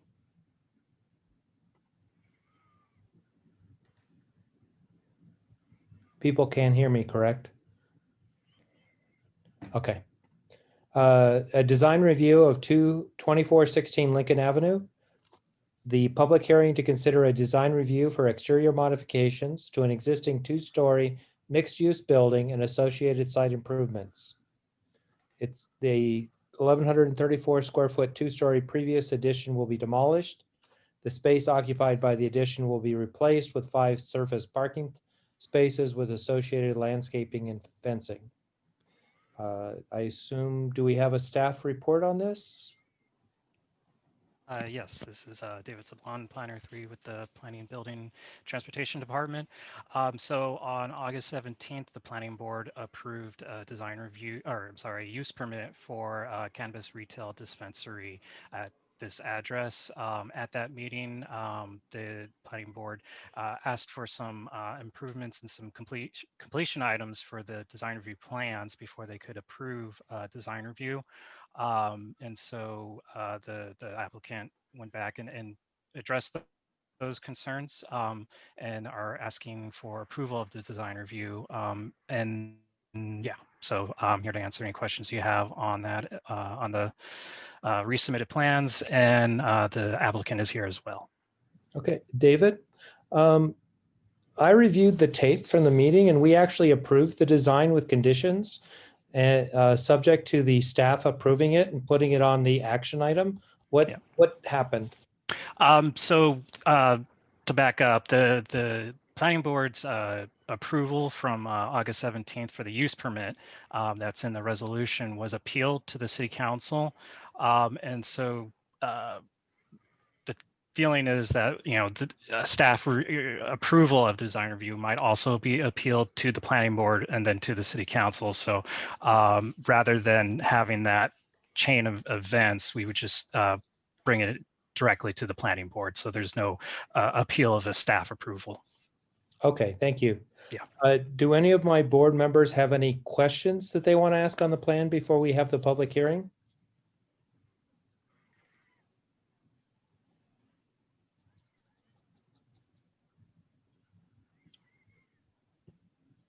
Okay, I'm going to open public hearing. If you would like to speak on this item, please raise your hand or chat to Sarah and she will unmute you.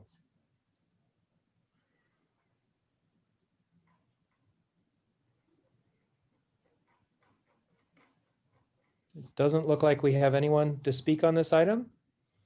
Last chance.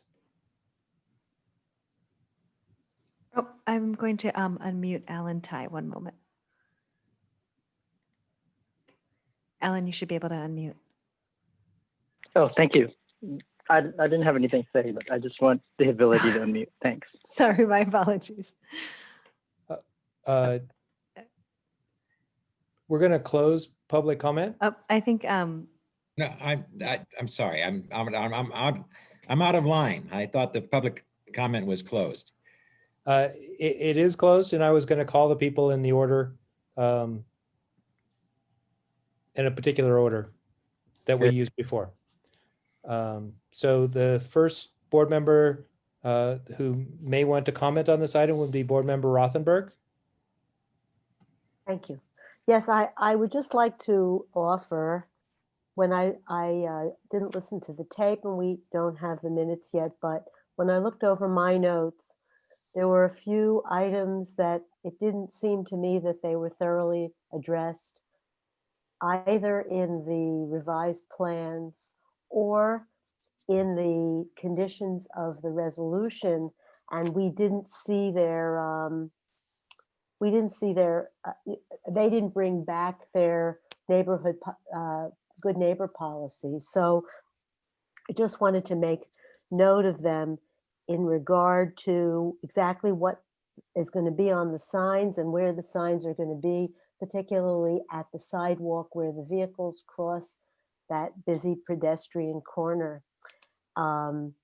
There were some comments about the lighting. They gave us some limited lighting information, but we still need to know about compatibility with the dark sky and the marking of the sidewalk in a pedestrian safe manner. And I was going to suggest in the resolution number 5, driveway marking and signage, you could add parking, driveway marking and signage, and could add some annotations. For example, the parking area and driveway should be clearly marked public parking only.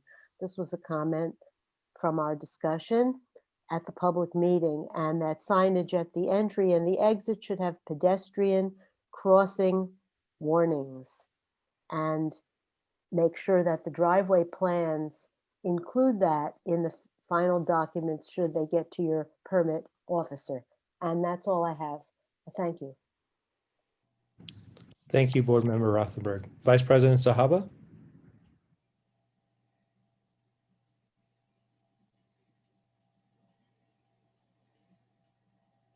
Thanks, President Teague. I didn't have any specific comments outside of what we had made last time. I think the plans are pretty much in order.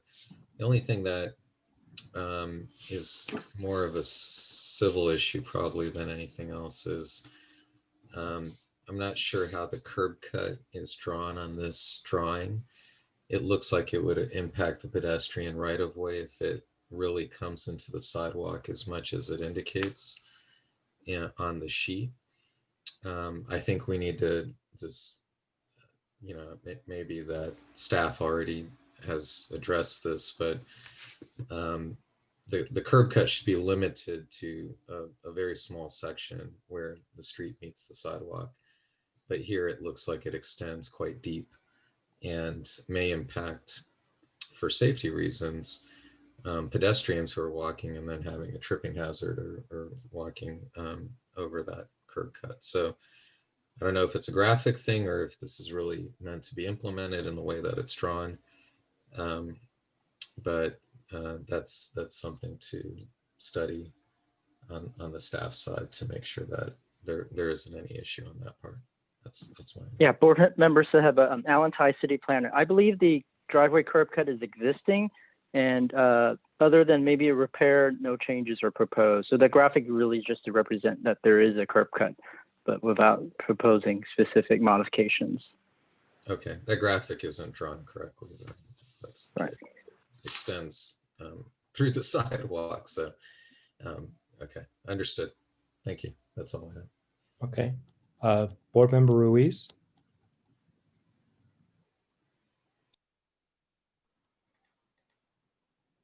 There we go. Thank you. Just everything looks pretty straightforward to me. Just one really, really minor comment. On page A7, it says city on the bottom where it says City of Alameda Police Department access, and then it was referred to the El Cerrito Police Department. So please ask the applicant to change that. And other than that, I don't have additional comments on that. Thank you. Board Member Curtis? Okay, I'm sorry I was out of order earlier. I just relied on, I looked at the plans, I looked at my notes, and I just was going to make a motion that we accept the resolution. However, after listening to my colleagues on this thing, I'm glad I didn't. I mean, there's some good comments that made out there, but as far as I'm concerned, they made every requirement that we gave them at the last meeting. Thank you. Board Member Hom?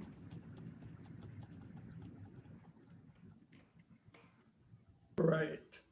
I don't really have any additional comments over and above what the other board members have mentioned.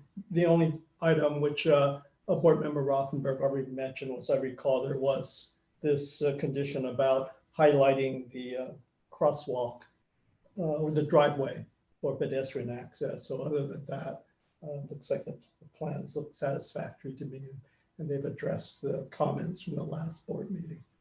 Thanks. Thank you. I actually have no comments to add to this. Do we have a motion? Board Member Curtis.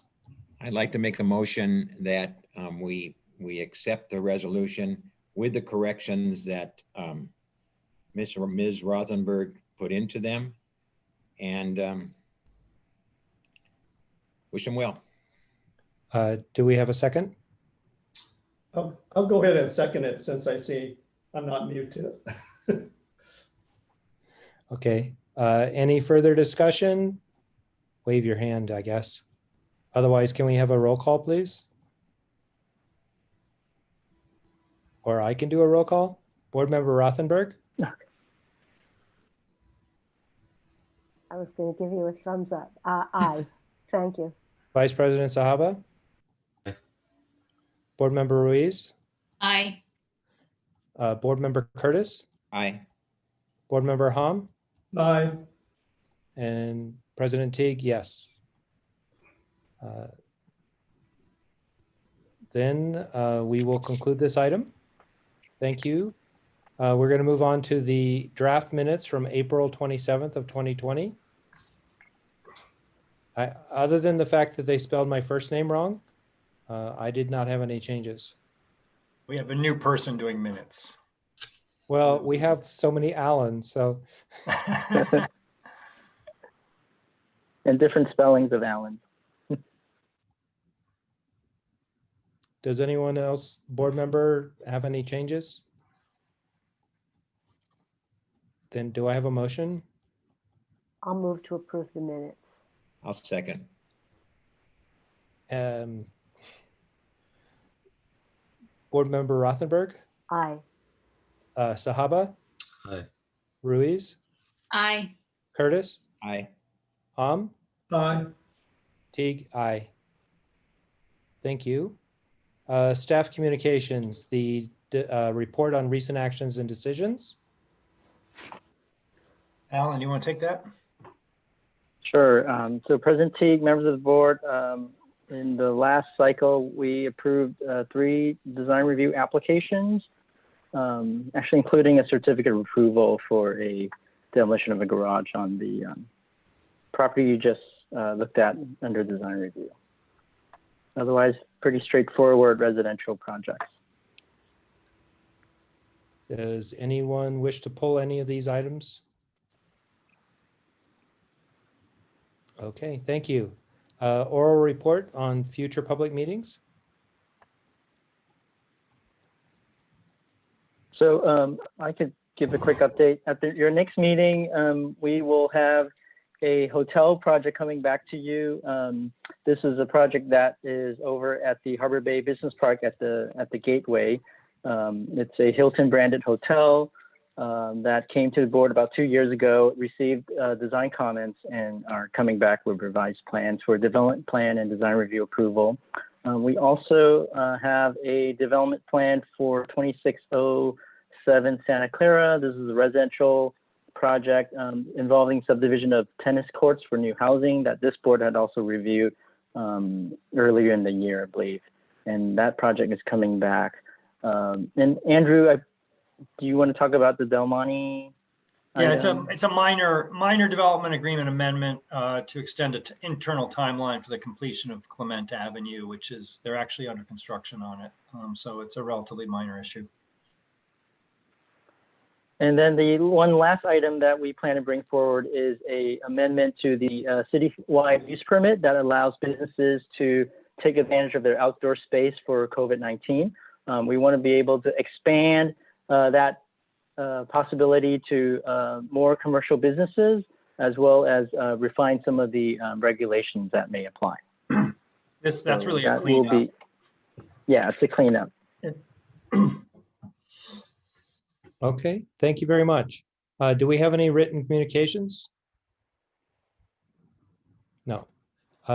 Does anyone, Andrew? I just wanted to, in case nobody noticed, I don't know if we recognize that Ron Curtis was reappointed for another 4 years on the planning board. Did you tell them, Ron? No, I didn't. They're stuck with me. Congratulations. On staff's behalf, we're thrilled to have you back. Thank you.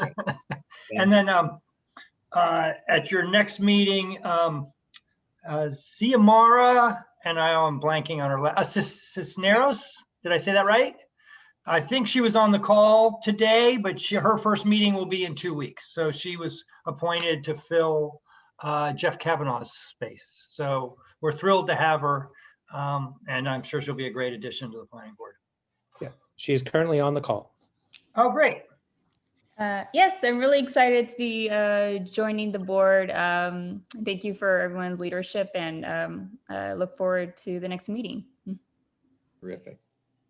Welcome. Hi, Xiomara.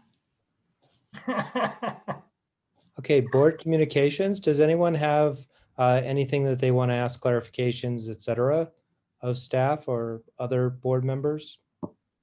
I just wanted to offer that at Andrew's behest, I reached out about it's about the next chapter of the general plan that we're going to be reviewing, which includes the climate action resiliency plan. And with full disclosure, I met with Patrick Pellegri O'Day of Andrew's staff and his sophisticated intern. I believe she's an intern, paid intern, that he's working with.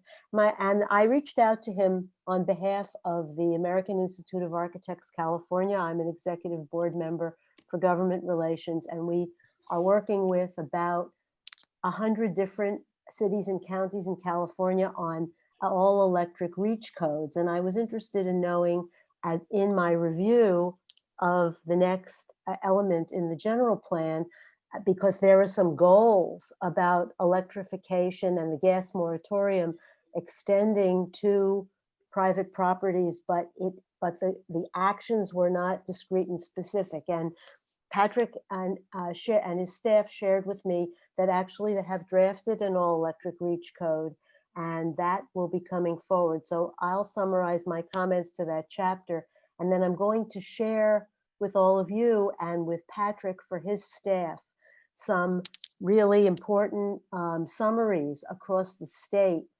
a matrix of cities and counties that have adopted some of the types of climate goals that we have here in the city of Alameda, as an affirmation of what you call the aspirations in the general plan. So that's what I wanted to share. And Andrew, would you make sure that that information would be available to the general public as well? Absolutely. Absolutely. Thank you. Board Member Ruiz? Thank you. Just a few things, because we're going to be discussing Clement Street adjacent to Del Monte. I need to recuse myself during that time. And also, Andrew, just want to confirm, did you get my email introducing you to Alameda High School's government? Yes, I saw that email. I haven't actually done anything about it yet, but okay. Thank you. I figured, but I just want to make sure it didn't end up in your spam. No. I made it through. Thank you very much for that connection. It's one of the things I promised myself. We're going to do a forum with Alameda Youth. There's no way we're getting through this whole process without doing that. It's going to be because it's a plan for them. So yeah. Okay. Also, just if I may just butt in just for a second, President Teague, if any planning board members have any notes or where they wrote down their thoughts on the general plan for tonight's meeting, if you'd like to send them forward to us, I know Board Member Hom said he was going to send his comments to me.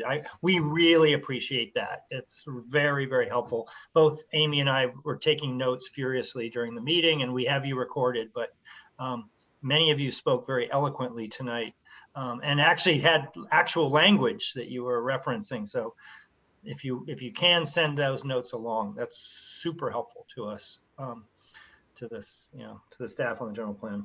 Thank you. Okay. If any member of the public would like to address the board on a topic not on the agenda, please raise your hand using Zoom, or please chat to Sarah and you will have an opportunity to speak.